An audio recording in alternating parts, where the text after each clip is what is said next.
Ya. Cordial saludo. Hoy les vamos a hablar de la fase 3, comprensión de psicopatología de la niñez y la adolescencia. Somos el grupo 295 y está conformado por Janie Paola Sala, Ginep Tatiana Soto, Jennifer Valencia y quien les habla, Denise Alejandra Serna. Nuestra tutora es Angélica Sofía Cuello y pertenecemos a la Universidad Nacional Abierta y a Distancia. Vamos a hacer un análisis y vamos a hacer el planteamiento de la hipótesis diagnóstica. Como grupo escogimos el trastorno de la conducta. ¿Por qué? Porque se nos asemeja de que este va dirigido hacia León, un joven que muestra alteraciones en su comportamiento, llegando al punto de causar daño a las personas que le rodean. Además, tiene dificultades para socializar, es una persona insensible y falta de emociones en ciertas situaciones. ¿Por qué el trastorno de la conducta? Con base al comportamiento y actitudes de León, consideramos que este es el planteamiento y la hipótesis que más se asemeja a él. Y ya, de acuerdo al DMS-5, se puede deducir que padece este trastorno de conducta porque, como lo dice la citación, él tiene emociones prosociales limitadas. Los indicadores de este especificador son los que a menudo se han etiquetado en los estudios como rasgos de insensibilidad y falta de emociones. Este trastorno también implica alteraciones a nivel temperamental, ambiental, genético y fisiológico. Es de aclarar que esto es una hipótesis diagnóstica y que obviamente pues León necesitaría una evaluación psicológica para confirmar si realmente padece este trastorno.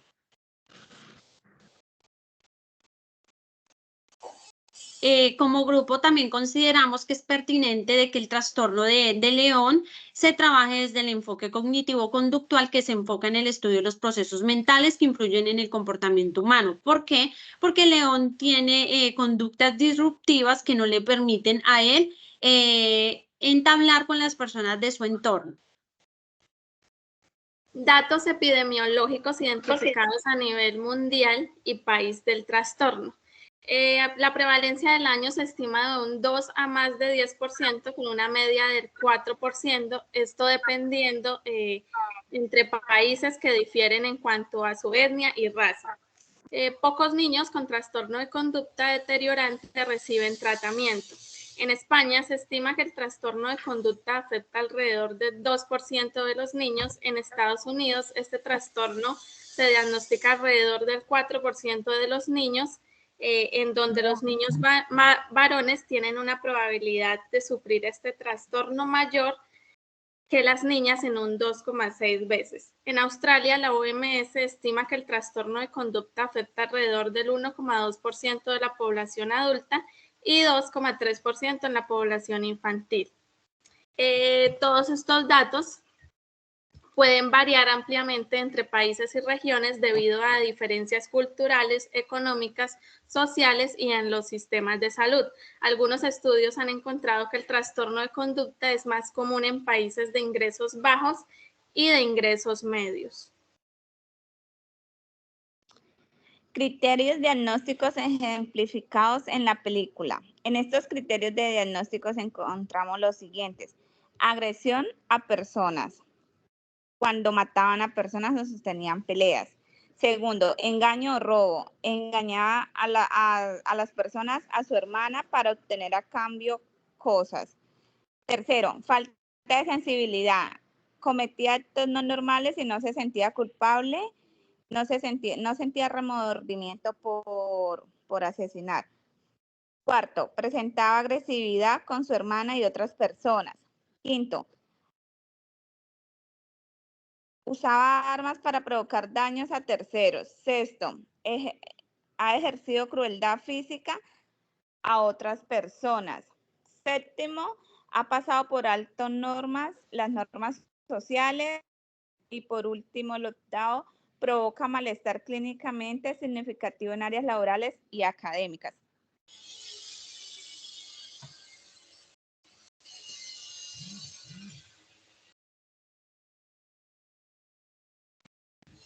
Criterios diagnósticos ejemplificados en la película. La persistencia del trastorno y el acto repetitivo y respeto hacia los derechos básicos de otras personas es la principal característica del diagnóstico, clasificados en 4 grupos principales. Este patrón de comportamiento suele presentarse en las familias, comunidad, escuela, pasando por alto las normas. Factores protectores evidenciados en la película. Como factor principal encontramos a la familia, porque su padre, a pesar de que tenía el mismo problema de León, se interesaba por la salud mental de él. Cuando encontró a León hablando con Pim, pues, le preocupó bastante y fue cuando acudió a que era necesario deshacerse de Pim. Su hermana también se preocupaba por él, indagaba en libros, buscaba qué era lo que tenía su hermano y por qué él hablaba con Pin. También encontramos al novio de la hermana, que en su momento se llegó a preocupar por él, diciéndole a su hermana que era importante, que León necesitaba ayuda y que debía ser internado.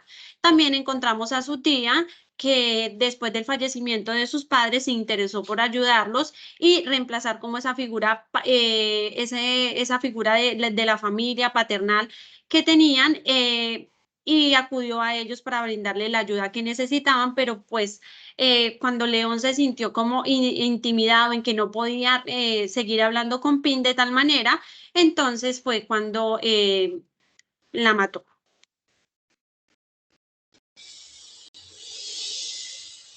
Factores de riesgo. En los factores de riesgo encontramos 4 factores de riesgo, que son los temperamentales, los ambientales, los genéticos, fisiológicos y los de modificación de conducta. En los temperamentales encontramos que se basa en el temperamento de los niños en la infancia, es decir, cuando los niños son de difícil manejo.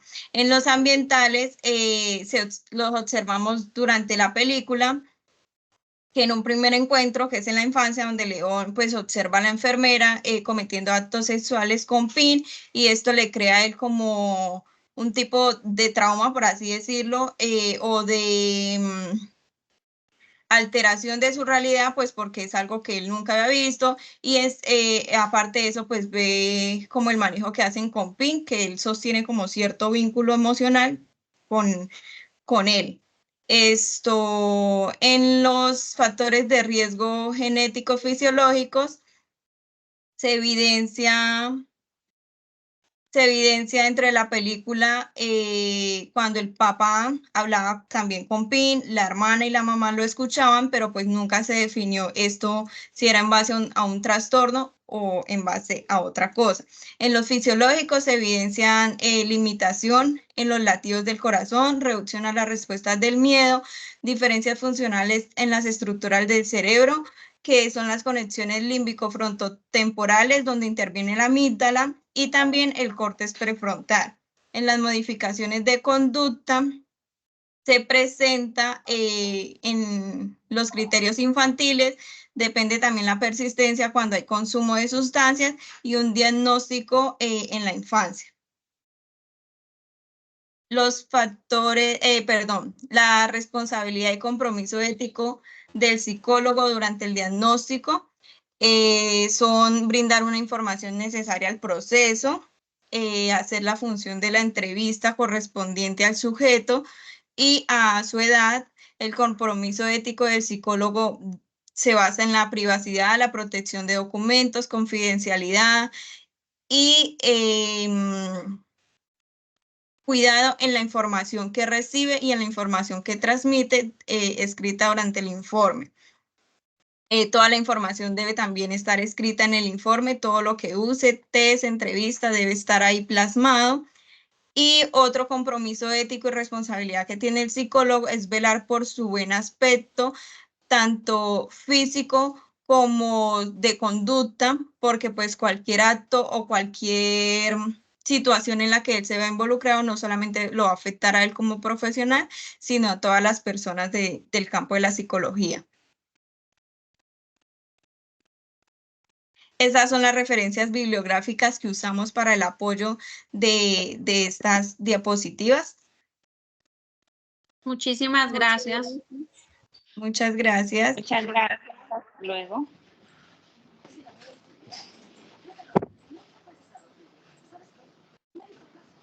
Yo creo que este sí es. De verdad quedó bien.